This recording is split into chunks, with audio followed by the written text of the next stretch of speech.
that the varieties and the results that are obtained from the randomized observation study and the observational studies, they are having the much difference, and the observational study produces the much effective or the reproducible results or the considerable results.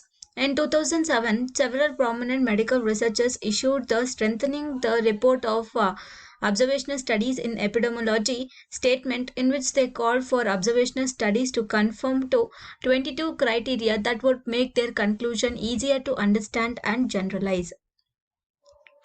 Next, coherent study. The term coherent is derived from the Latin word coheros. The Roman legiones were composed of 10 cohorts. During the battle, each cohort or the military unit consisting of a specific number of warriors and the commanding centurions were traceable. The word cohort has been adopted into the epidemiology to define a set of people followed over a period of time. The W.H. Frost, an epidemiologist who from the early 1900s was the first to use the word cohort in 1935 publication assessing the age-specific mortality rates and tuberculosis. The modern epidemiological definition of the word cohort means a group of people with the defined characteristics who are followed up to determine the incidence of or mortality from specific disease, all cause of death and some other outcome. The study design. A designed coherent study can provide the powerful result. In a coherent study, an outcome or the disease-free study population, it is first identified by the exposure or the event of interest and followed in time until the disease or the outcome of interest occurs. Because the exposure is identified before the outcome, coherent study have the temporal framework to assess causality and thus have the potential to provide the strongest scientific evidence. And the advantages and the disadvantages of this coherent study are, particularly it is advantages for examining the rare exposures because the subjects are selected by their exposure status. First their exposure condition that is determined, and then the particular subjects are selected because the multiple outcomes that can be examined simultaneously. And the disadvantage of this coherent study are it includes the need for the large sample size and the potentially long follow-up duration of the study design, resulting in a costly endeavor. And the coherent study, they can be prospective or the retrospective. Prospective studies, they are carried out from the present time to the future because the prospective studies are designed with specific data collection method, and it has the advantages of being tailored to collect specific exposure data and may be more complete. And the disadvantages of this prospective coherent study may be the long follow-up period while the waiting for event or the disease to occur. Thus, this study design is ineffective for investigating the disease with the long latency period and is vulnerable to a high loss to follow-up rates. Although the prospective coherent study are invaluable as examined by the landmark Fragment Heart study started in 1948 and still ongoing in the plastic surgery literature, this study design is generally seen to be ineffective and impractical. Instead, the retrospective coherent study are better indicated given the timeless and inexpensive nature of the study design.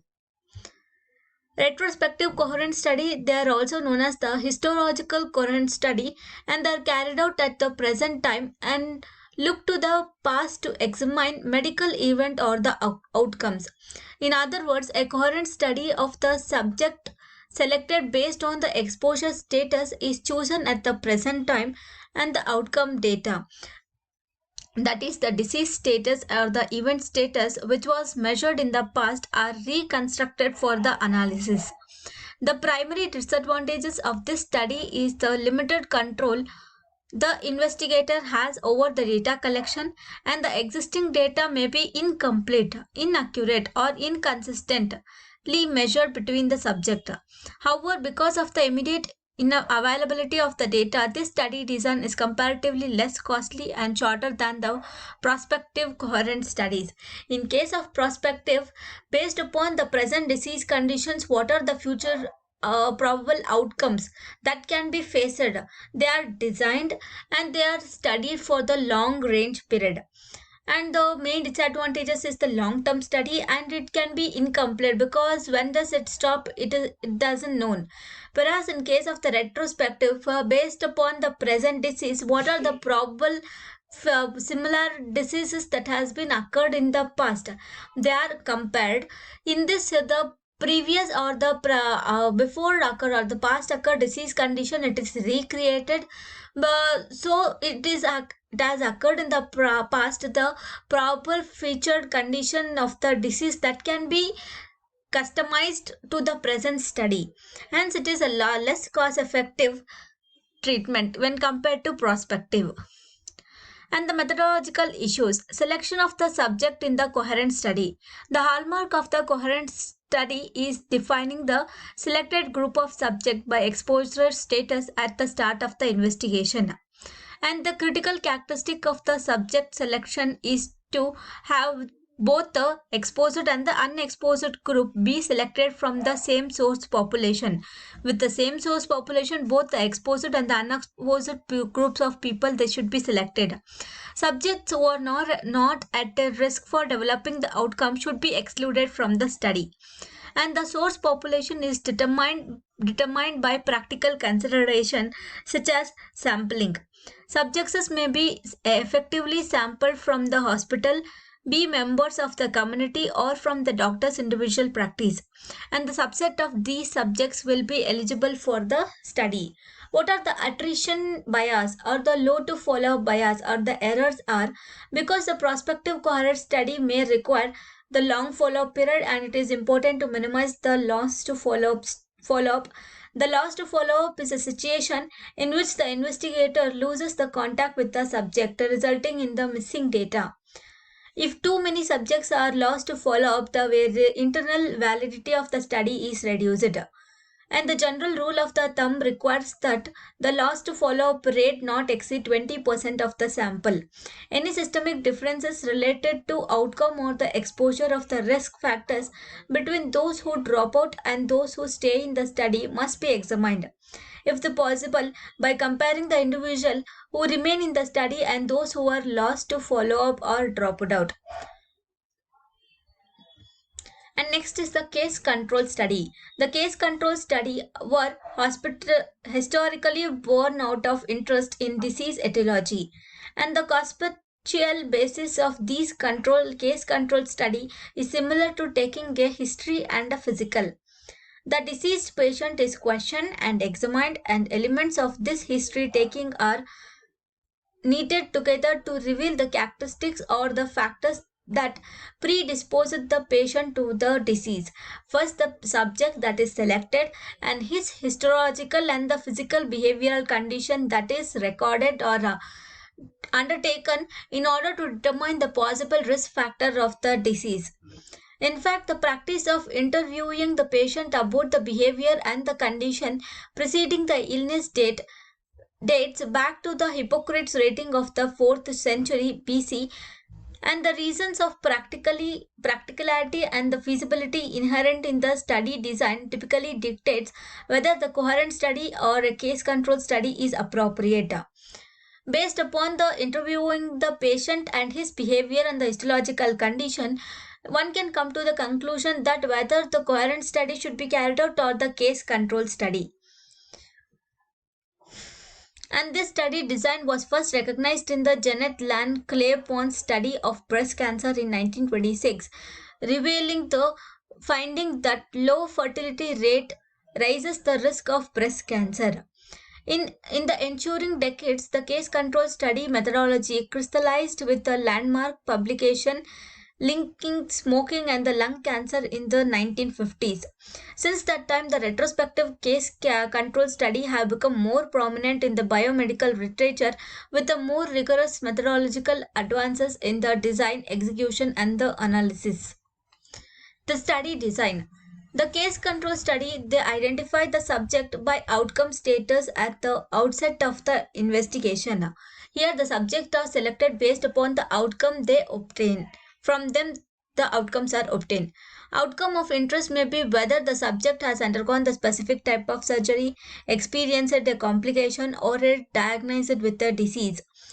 Once outcome is identified and the subjects are categorized as a case and the control, and based upon these observational studies, that is the some of the group they are considered as a case, that is they are with a greater background of the disease condition, and some of them with a less history of the disease condition, they are considered as a control.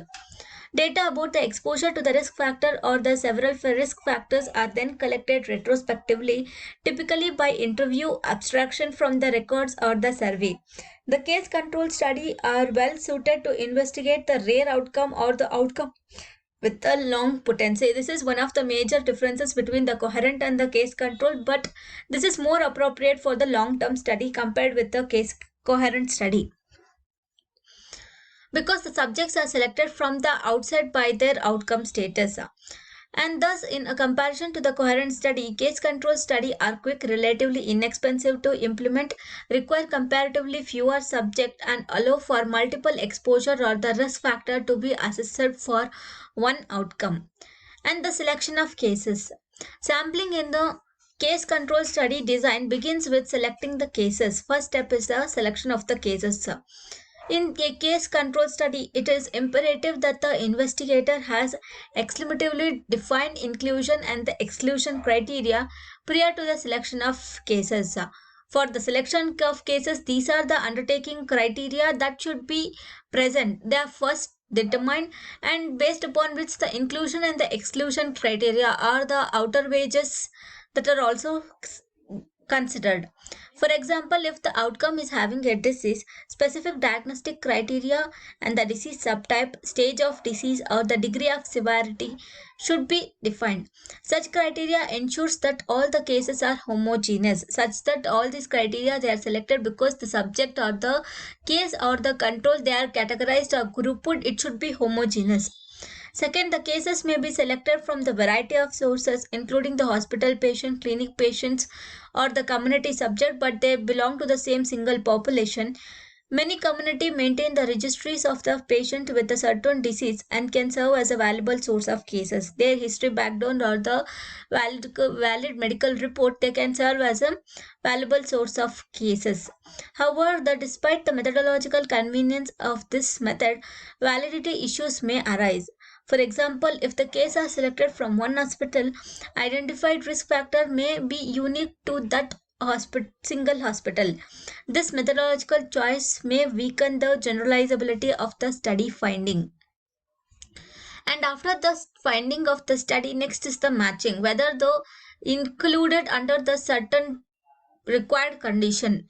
Matching is a method that is used in an attempt to ensure the comparability between the cases and the control and reduce the variability and the systemic differences due to the background variables that are not of interest to the investigator. Each case is typically individually paired with the control subject with respect to the background variables. Based upon the background variables of the respective case and the control people, they are grouped, and the exposure to the risk factor of interest is then compared between the case and the control. Once they are grouped based upon the historical and the background condition about for the specific disease, their benefit to the risk factor they are compared. This matching strategy is called individual matching. The age, sex, and the race are often used to match the cases and the controls because they are typically strong co-founders of the disease. The co-founders are the variables associated with the risk factor and may potentially be a cause of the risk factor.